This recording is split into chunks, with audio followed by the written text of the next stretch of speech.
ГСП онлайн. Городские новости сейчас. В воскресенье 11:00. Лыжная база поселка Урмазе. Стартует первое в этом году соревнование по лыжным гонкам.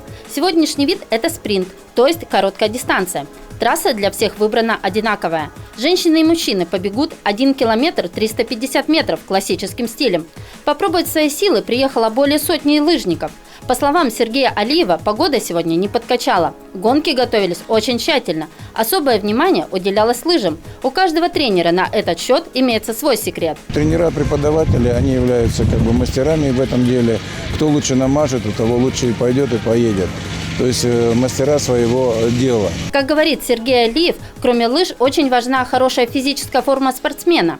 Если два условия соблюдены, то и результат не заставит себя долго ждать. Кроме фаворитов, в спортивном мероприятии принимают участие и новички. Например, 14-летний Даниил Захаров на лыжах катается около года. Раньше занимался футболом и плаванием. Как признается молодой человек, захотелось попробовать что-то новое. Его совсем не пугает нагрузка. Тренировки у нас 6 раз в неделю по 2 часа. И на лыжне мы катаемся минимум час-полтора.